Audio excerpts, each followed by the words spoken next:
ഒരു കരയോഗത്തിനൊരു നമ്പർ കരയോഗ രജിസ്ട്രാർ തരുന്നതല്ലാതെ it is not registered with any statutory authority.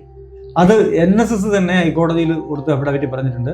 ഇവർ അൺരജിസ്റ്റേർഡ് ഓർഗനൈസേഷനാണ്, ഇവർക്ക് കേസ് കൊടുക്കാൻ അവകാശമില്ല. അതൊരു വിരോധാഭാസമല്ലേ? ഈ താങ്കളുടെ കുടുംബമായിട്ട് ഇനി യാതൊരു ബന്ധമില്ല, പക്ഷെ താങ്കളുടെ കുടുംബത്തിൽ പ്രശ്നം വന്നാൽ ഞാൻ കയറി ഇടപെടും. പ്രശ്നം വന്നാണെന്ന് അറിയിക്കേണ്ടത് ആരാണ്? അല്ല, അവർ പ്രശ്നം യാതൊരു ബന്ധമില്ലെങ്കിൽ പിന്നെ ആ കുടുംബത്തിൽ അതിനകത്ത് കോടതിയിൽ പറഞ്ഞിരിക്കുന്നത് subjective satisfaction of the registrar എന്നാണ്. കാര്യം അവിടെ ഒരു കുഴപ്പമുണ്ട് എന്ന് രജിസ്ട്രാർക്ക് തോന്നിയാൽ മതി. പക്ഷേ NSSന്റെ ശക്തി പ്രകടനത്തിനൊക്കെ കരയോഗത്തിൽ വണ്ടി വിളിച്ച് ശക്തി പ്രകടനത്തിന് വേണം. ജനറൽ സെക്രട്ടറിയോ മകളോ അവരും തന്നെ സെറ്റ് മുണ്ട് കൊടുത്ത് സ്വീകരിക്കാനൊക്കെ NSSലെ ആളുകൾ വേണം. NSSന്റെ കാര്യങ്ങൾ തീരുമാനിക്കുന്നത് ഞങ്ങൾ കുറെ പേര്, ഞാനും അപ്പനും. അതെ.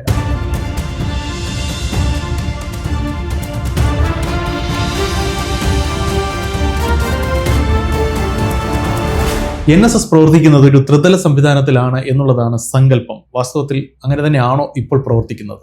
അങ്ങനെയാണ് പ്രവർത്തിക്കുന്നതെന്നാണ് സാധാരണ നായർ സമുദായ അംഗങ്ങൾ മനസ്സിലാക്കിയിരിക്കുന്നത്. പക്ഷേ ഫലത്തിൽ അങ്ങനെയല്ല എന്നാണ് NSSന്റെ നേതാക്കൾ കോടതികളിൽ കൊടുക്കുന്ന അഫിഡാവിറ്റുകളിൽ നിന്ന് നമ്മൾ മനസ്സിലാക്കുന്നത്. എന്താ അങ്ങനെ ഒരു മാറ്റം? അത് കരയോഗം, താഴെത്തട്ടിൽ കരയോഗങ്ങളും അതിന് മുകളിൽ താലൂക്ക് യൂണിയനുകൾ, അതിന് മുകളിൽ ഒരു കേന്ദ്രീകൃത സംഘടന, അങ്ങനെയാണ് ഇത് പുറമേ കാണുന്നതും പ്രവർത്തിക്കുന്നതും.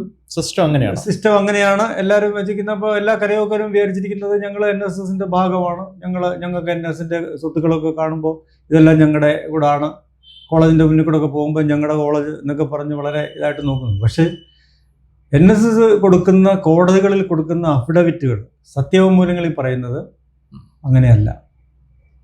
Taluk union and karayogams are independent entities having their own bylaws without claim or liability എന്നാണ് പറഞ്ഞത്. NSSന്റെ സ്വത്തുക്കളിൽ അവകാശമോ ഒന്നുമില്ല. കരയോഗങ്ങൾക്കോ താലൂക്ക് യൂണിയനുകളോ NSSന്റെ സ്വത്തിൽ അവകാശമില്ല. NSSന് താലൂക്ക് യൂണിയന്റെയോ കരയോഗങ്ങളുടെ സ്വത്തിലോ അവകാശമില്ല. അങ്ങോട്ടും ഇങ്ങോട്ടും ഇല്ല. Without mutual claims and liabilities എന്നാണ് ഇവരെല്ലോ കേസുകളിലും കോടതി കൊടുക്കുന്ന അഫിഡവിറ്റ്. ശരി. അതുകൊണ്ട് തന്നെ നിയമപരമായിട്ട് പറഞ്ഞു കഴിഞ്ഞാൽ അവരുടെ മനസ്സിലും അവരുടെ പ്രവർത്തനത്തിലും കാണിക്കുന്നത് കരയോഗങ്ങളും താലൂക്ക് യൂണിയനുകൾക്കും NSSൽ യാതൊരു റോളും ഇല്ല എന്നുള്ള രീതിയിലാണ് കാര്യങ്ങൾ ചെയ്യുന്നത്. എന്തിനാ അങ്ങനെ കാണിക്കുന്നത്? ആ ഒരു വേർതിരിവ് എന്തിനാണ്? അത് കമ്പനി നിയമമാണ്. കമ്പനി നിയമത്തിൽ NSS ഒരു കമ്പനിയും താലൂക്ക് യൂണിയനും കരയോഗങ്ങളും കമ്പനിയിലെ അംഗങ്ങളുമാണ്. ശരിക്കും ഈ സിസ്റ്റം ഓരോ സമുദായ അംഗത്തിനും തൻ്റെ കൂടെ സ്ഥാപനമാണ് എന്നുള്ളൊരു വ്യവസ്ഥാപിത സങ്കല്പം യാഥാർത്ഥ്യമാക്കിക്കൊണ്ട് മുന്നോട്ട് പോകണമെങ്കിൽ ഈ സിസ്റ്റം നിലവിലെ സാഹചര്യത്തിൽ നിന്ന് മാറി എങ്ങനെ പ്രവർത്തിക്കണം? താങ്കളുടെ അതാണ് അതിനുവേണ്ടിയാണ് ഞങ്ങൾ ശ്രമിക്കുന്നത്. അതാണ് ഞങ്ങളുടെ കേസിന്റെ ആധാരം. കാര്യം ഒരു കരയോഗം എന്ന് പറയുന്നത് ആ സ്ഥലത്തെ നായർ സമുദായ അംഗങ്ങളുടെ ഒരു കൂട്ടായ്മയാണ്. അത് ഒന്നാമത് ഇപ്പോഴത്തെ സിസ്റ്റം അനുസരിച്ച് അത് രജിസ്റ്റേർഡ് അല്ല. ഒരു കരയോഗത്തിനൊരു നമ്പർ കരയോഗ രജിസ്ട്രാർ തരുന്നതല്ലാതെ it is not registered with any statutory authority. അത് NSS തന്നെ ഹൈക്കോടതിയിൽ കൊടുത്ത് അഫിഡവിറ്റ് പറഞ്ഞിട്ടുണ്ട്. ഇവർ അൺരജിസ്റ്റേർഡ് ഓർഗനൈസേഷനാണ്, ഇവർക്ക് കേസ് കൊടുക്കാൻ അവകാശമില്ല. എൻ്റെ കേസിൽ തന്നെ കോടതി കൊടുത്ത് കൗണ്ടർ അഫിഡവിറ്റിൽ പറഞ്ഞിരിക്കുകയാണ്. താങ്കളുടെ കരയോഗത്തിന്റെ പേര് ഒന്നുകൂടെ പറയാമോ? ഭാരതകേസരി NSS കരയോഗം കുമ്പഴ. ആ കേസിൽ എന്താ പറഞ്ഞേക്കുന്നത്? ആ കേസിൽ പറഞ്ഞിരിക്കുന്നത് ഈ കരയോഗം എന്ന് പറയുന്നത് it is an association of persons, it is an unregistered organisation, only association of persons. അവർക്ക് റിട്ട് കൊടുക്കാനുള്ള അവകാശമില്ല, കേസ് കൊടുക്കാനുള്ള അവകാശമില്ല, അങ്ങനെയാണ് പറഞ്ഞത്. അപ്പോൾ കേസ് കൊടുക്കാൻ പോലും അവകാശമില്ലാത്ത ഒരു അൺരജിസ്റ്റേർഡ് സംഘടനയാണ് കരയോഗം എന്നാണ് കരയോഗത്തിൻ്റെ ജനറൽ സെക്രട്ടറി കൊണ്ട് ഹൈക്കോടതി കൊടുത്തിരിക്കുന്ന അഫിഡവിറ്റ് പറയുന്നത്. അങ്ങനെയാണെങ്കിൽ there is another issue. എന്താണ്? ഒരു അൺരജിസ്റ്റേർഡ് അസോസിയേഷൻ ഒരു കമ്പനി അംഗമാണെങ്കിൽ അവരെ ബെനിഫിഷ്യറി ലിസ്റ്റിൽ ഉൾപ്പെടുത്തണം. ആ അൺരജിസ്റ്റേർഡ് അസോസിയേഷൻ ഓഫ് പേഴ്സണിലെ മുഴുവൻ ആളുകളെയും ആ കമ്പനിയുടെ ബെനിഫിഷ്യറി ലിസ്റ്റിൽ ഉൾപ്പെടുത്തണം. അങ്ങനെയാണെങ്കിൽ എന്താണ് പ്രയോജനം വരിക? അപ്പോൾ അങ്ങനെയാണെങ്കിൽ കമ്പനിയുടെ കാര്യങ്ങളിൽ ആ കരയോഗങ്ങൾക്ക് ക്ലെയിം ഉള്ളൂ. കമ്പനി നിയമം അനുവദിക്കുന്നുണ്ട് 89 അനുസരിച്ചിട്ട്. അങ്ങനെയുള്ള കേസുകളിൽ കമ്പനിയുടെ മെമ്പർഷിപ്പ് ലിസ്റ്റിനകത്തിൽ ഈ ഓരോ കരയോഗങ്ങളും ഞങ്ങളുടെ മെമ്പേഴ്സ് ഇത്ര പേരാണെന്ന് കമ്പനിയെ അറിയിക്കണം. കമ്പനി അത് എൻട്രി ബുക്കിലിടണം, എന്നിട്ട് നോൺ ട്രേഡിംഗ് കമ്പനി രജിസ്റ്റർ അറിയിക്കണം. ഇതൊന്നും ചെയ്തിട്ടില്ല. വെറുതെ എന്നിട്ട് ലയബിലിറ്റി ഇല്ല, മ്യൂച്വൽ ക്ലെയിം ഇല്ല, ഒന്നുമില്ല, അവർ വേറെ സംഘടന, ഞങ്ങൾ വേറെ സംഘടന, അവരുടെ ബൈലോ വേറെ, ഞങ്ങളുടെ ബൈലോ വേറെ എന്നൊക്കെ പറയുമ്പോഴും തങ്ങൾക്ക് ഇഷ്ടമില്ലാത്തതോ തങ്ങളുടെ അഴിമതിയോ സ്വജനപക്ഷപാതത്തെ ചോദ്യം ചെയ്യുന്ന കരയോഗങ്ങളിൽ ഇടപെടാൻ ഒരു പഴുത് അവിടെ വെച്ചിട്ടുണ്ട്. എന്താണത്? അത് പറഞ്ഞിരിക്കുന്നത് കരയോഗങ്ങളിൽ എന്തെങ്കിലും കുഴപ്പമുണ്ടായാൽ ഒരു നിശ്ചിത കാലത്തേക്ക് ആ കുഴപ്പം പരിഹരിക്കുന്നത് വരെ രജിസ്ട്രാർക്ക് ഇടപെടാൻ പറ്റും. Registrar is A puppet. അത് പെരുന്നയിലാണ് ഉദ്യോഗസ്ഥനാണ്, ശമ്പളം പറ്റുന്ന ഉദ്യോഗസ്ഥനാണ്. ജനറൽ സെക്രട്ടറി പറയുന്നതിനനുസരിച്ച് നിൽക്കാൻ പറഞ്ഞാൽ നിൽക്കും, ഇരിക്കാൻ പറഞ്ഞാൽ ഇരിക്കും. അങ്ങനെയുള്ള ഒരു പോസ്റ്റ്, അങ്ങനെ ഒരാളെ മാത്രമേ അവിടെ ഇരുത്തുള്ളൂ. മിടുക്കന്മാർ രജിസ്ട്രാറൊക്കെ വന്നിട്ട് കാലാവധി കഴിയാതെ അവിടെ നിന്ന് പുറത്തു പോയിട്ടുണ്ട്. അതൊരു വിരോധാഭാസമല്ലേ? ഈ താങ്കളുടെ കുടുംബമായിട്ട് ഇനി യാതൊരു ബന്ധമില്ല, പക്ഷെ താങ്കളുടെ കുടുംബത്തിൽ പ്രശ്നം വന്നാൽ ഞാൻ കയറി ഇടപെടും. പ്രശ്നം വന്നാണെന്ന് അറിയിക്കേണ്ടത് ആരാണ്? അല്ല, അവർ പ്രശ്നം യാതൊരു ബന്ധമില്ലെങ്കിൽ പിന്നെ ആ കുടുംബത്തിൽ അതിനകത്ത് കോടതിയിൽ പറഞ്ഞിരിക്കുന്നത് subjective satisfaction of the registrar എന്നാണ്. കാര്യം അവിടെ ഒരു കുഴപ്പമുണ്ട് എന്ന് രജിസ്ട്രാർക്ക് തോന്നിയാൽ മതി. അല്ല, ആ രജിസ്ട്രാർക്ക് അങ്ങനെ വെറുതെ തോന്നിയാൽ മതി. അങ്ങനെയാണ് കോടതിയിൽ പറയുന്നത്. അങ്ങനെയാണ്. അപ്പൊ അതിനൊരു ലീഗൽ സാനിറ്റി വേണ്ടേ? ലീഗൽ സാനിറ്റി ആരാണ് ഇത് ചലഞ്ച് ചെയ്യാൻ പോകുന്നത്? പാവപ്പെട്ട ഒരു കരയോഗക്കാരന് മാസവരി വാങ്ങിച്ചിട്ട് അവിടുത്തെ കാര്യങ്ങൾ നടന്നു, കരയോഗം ഭീമമായ വക്കീൽ ഫീസ് കൊടുത്ത് എങ്ങനെ കോടതി പോയി ഇതൊക്കെ ലീഗൽ സ്റ്റാറ്റസ് ക്ലെയിം ചെയ്യാൻ പറ്റും? അവനതിനങ്ങ് വിട്ടുകൊടുക്കുകയാണ്.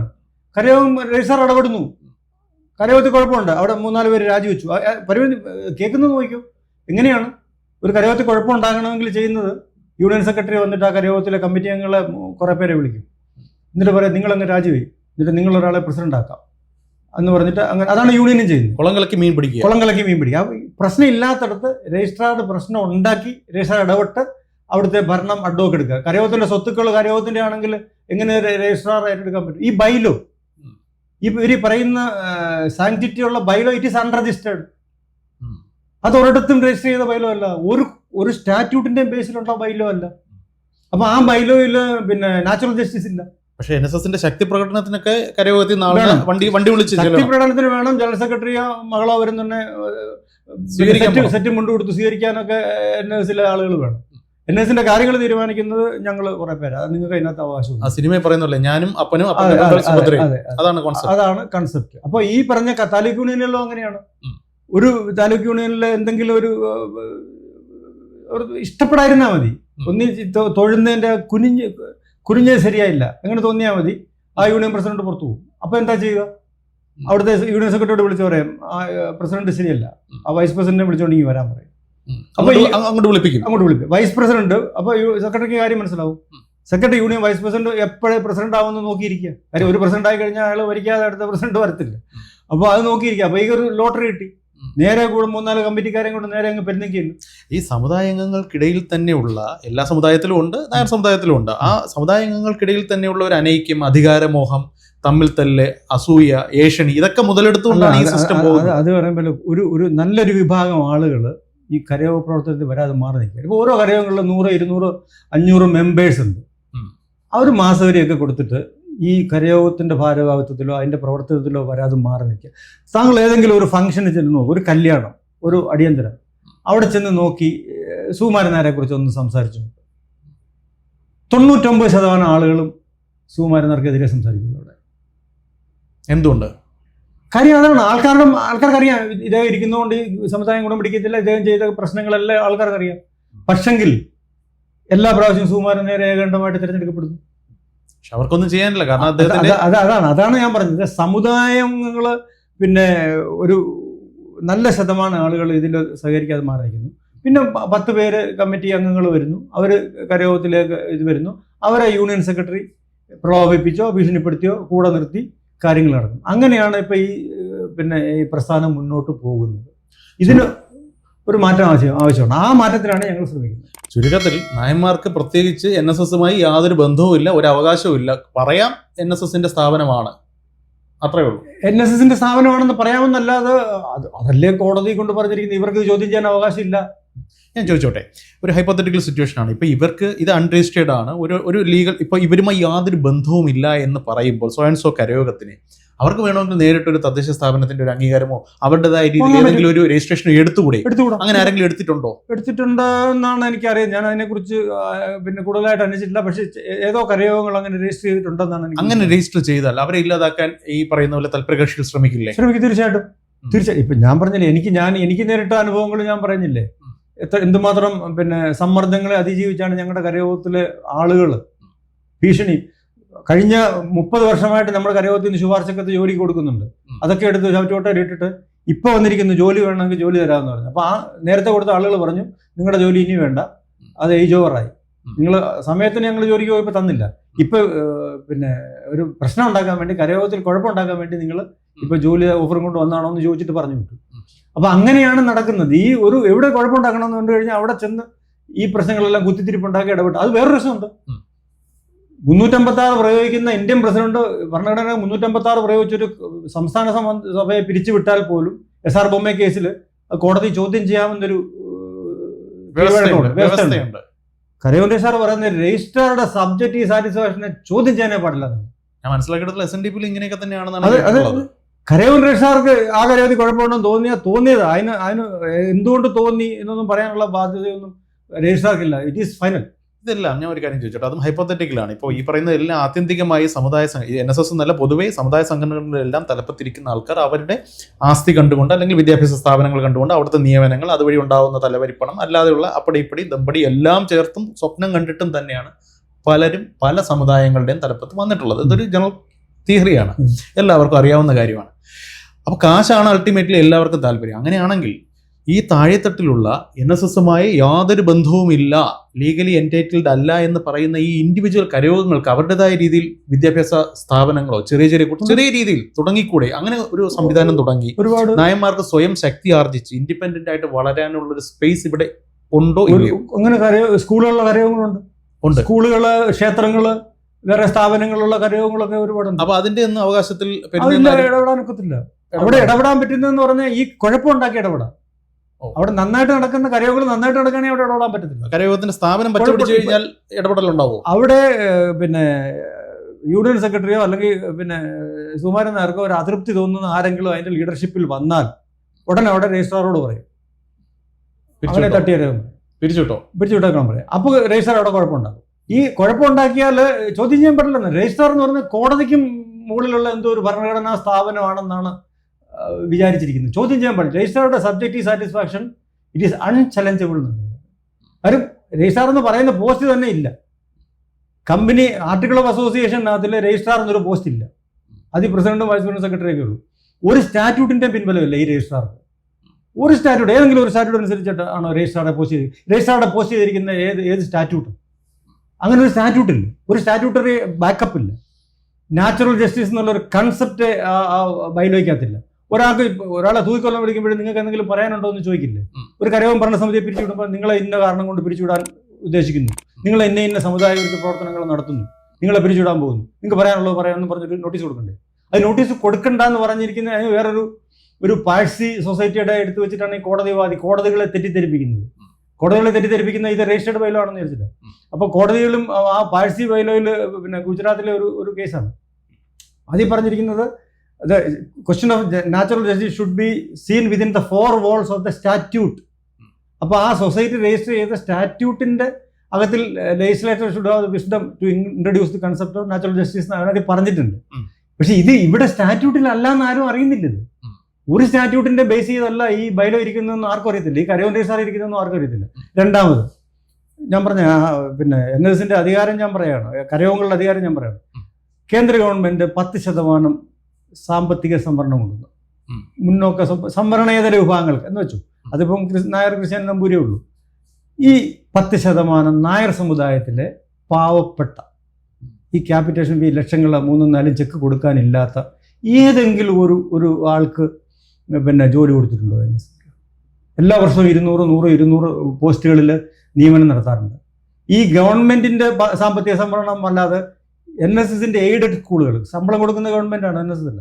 അവിടെ നിയമിക്കുമ്പോൾ ഈ 10% പോട്ടെ പിന്നെ NSSലെ പാവപ്പെട്ട കരയോഗക്കാർക്ക് കൊടുക്കണമെന്ന് എന്തുകൊണ്ട് തീരുമാനം? എന്തുകൊണ്ട് കരയോഗങ്ങൾ അതിന് ഒരു ആവശ്യം ഉന്നയിക്കുന്നില്ല?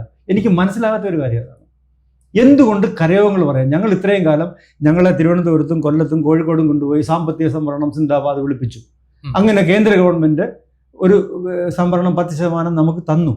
എന്തുകൊണ്ട് നമ്മുടെ സ്ഥാപനത്തിൽ ഈ 10% അവിടെ നമ്മളാണ് തീരുമാനിക്കുന്നത്? അവിടെ കാശ് കൊടുക്കാൻ കിട്ടത്തില്ല, അവിടെ പൈസ കൊടുക്കാതെ കിട്ടത്തില്ല, അവിടെ മെറിറ്റും ഇല്ല, അവിടെ മെറിറ്റും ഇല്ല. എന്തുകൊണ്ട് സ്ഥാപനങ്ങൾ കീഴോട്ട് പോകുന്നു? കോളേജുകളും സ്കൂളുകളും അപ്പോയിന്റ് ചെയ്യുന്നതൊക്കെ യാതൊരു സബ്ജക്റ്റും അറിയാത്ത പൈസ വാങ്ങി അപ്പോയിന്റ് ചെയ്യുന്ന അതിന്റെ ക്വാളിറ്റി പോകുന്നു. അപ്പോൾ അവിടെ മെറിറ്റുള്ള ഒരു പാവപ്പെട്ടവന് പൈസ കൊടുക്കാനില്ലെങ്കിൽ അവന് ജോലിയില്ല. എന്തുകൊണ്ട് ഈ കരയോഗങ്ങളോ ഈ കരയോഗ പ്രതിനിധികൾ തിരഞ്ഞെടുക്കുന്ന പ്രതിനിധികൾ എന്തുകൊണ്ട് ചങ്ങനാശ്ശേരിയിൽ 300 പേരുണ്ടല്ലോ, ആരെങ്കിലും ഒരാൾ എന്തുകൊണ്ട് ഈ നമുക്ക് 10% പാവപ്പെട്ട നായർക്ക് കൊടുക്കാൻ മാറ്റിവെക്കണമെന്ന് പറഞ്ഞുകൂടാ? എന്തുകൊണ്ട് പറയുന്നില്ല? പേടിയാണോ? അടുത്ത പ്രാവശ്യം അവിടെ കാണത്തില്ല. കാര്യം ഞാൻ ചോദിച്ചാണ്, ഞാൻ പ്രതിസഭയിൽ ഇരുന്നപ്പോൾ ചോദിച്ച് പുറത്തു പോയ ആളാണ്. ഞാൻ NSS ജനറൽ സെക്രട്ടറി നാരായണ പണിക്കരായിരിക്കുന്ന കാലത്ത് പ്രതിസഭയിൽ മെമ്പറായപ്പോൾ ഞാൻ ആദ്യത്തെ മീറ്റിംഗ് ചോദിച്ചാണ്, നായർ സർവീസ്, നമ്മുടെ സാമ്പത്തിക സംവരണം നമ്മുടെ മുദ്രാവാക്യമാണ്, നായർ സർവീസ് സൊസൈറ്റിയുടെ നിയമനങ്ങളിൽ സാമ്പത്തിക സംവരണം പാലിക്കുന്നുണ്ടോ, പാവപ്പെട്ട നായർക്ക് എത്ര നിയമനം കൊടുത്തിട്ടുണ്ടെന്ന് ചോദിച്ചപ്പോൾ ഇവിടെ നിയമനം നടത്തുന്നത് അങ്ങനെയാണ് എന്ന് എണീറ്റ് ജനറൽ സെക്രട്ടറി മറുപടി പറഞ്ഞു. ഞാൻ ഉപചോദ്യം ചോദിച്ചു കഴിഞ്ഞാൽ ഞാൻ ഏത് യൂണിയനിൽ നിന്ന് വന്നു, ആ യൂണിയൻ പ്രസിഡന്റ് പുറത്തു പോകും. കാര്യം ഇങ്ങനെയുള്ള ചോദ്യം ചോദിക്കുന്നവനെ എങ്ങനെ ഇവിടെ വന്നു? അപ്പൊ ഈ താങ്കൾ നേരത്തെ പറഞ്ഞ പ്രശ്നങ്ങൾക്ക് എല്ലാത്തിനും കാരണം ശ്രീ സുകുമാരൻ നായരാണ് എന്ന് പറയുന്നതിൽ അർത്ഥമില്ല. അദ്ദേഹത്തിന് മുൻപും ഈ സിസ്റ്റം അന്നും നാരായണ പണിക്കർ ജനറൽ സെക്രട്ടറി ആയിരിക്കുമ്പോഴും de facto general secretary Sukumaran Nair, Narayana Panicker de jure general സെക്രട്ടറിയാണ്. അന്ന് ഡിഫാക്ടോ ഇദ്ദേഹം അന്ന് PA ആണ്. അപ്പൊ ഇദ്ദേഹത്തിന്റെ കാണാതെ ഒരാൾ പോയി കഴിഞ്ഞാൽ കാര്യം നടക്കത്തില്ല. അപ്പോൾ അതുകൊണ്ട് ഞാൻ ഈ ചോദ്യം ചോദിക്കുന്നവർ എങ്ങനെ പ്രതിസഭയിലേക്ക് വന്നു എന്നുള്ള ചോദ്യം വന്നിട്ട് അടുത്ത പ്രസിഡന്റ്, ഞാൻ എന്നെ യൂണിയൻ പ്രസിഡന്റ് അന്ന് അഡ്വക്കേറ്റ് PN നരേന്ദ്രനാഥ് സാറിനോടുള്ള എൻ്റെ ആ ഒരു ഇതുകൊണ്ട് ഞാൻ പിന്നെ ഉപചോദ്യങ്ങൾ ചോദിച്ചില്ല. അതോടെ എനിക്ക് മനസ്സിലായി ഇവിടെ പോയിട്ടൊരു കാര്യമില്ല, ഞാൻ അതോടെ നിർത്തി. അവസാനമായിട്ട് ഒരു ചോദ്യം ചോദിക്കാം. ഉച്ചയ്ക്ക് മണികെട്ട്? ഉച്ചയ്ക്ക് മണികെട്ടേണ്ടത് ഈ സമുദായമാണ്.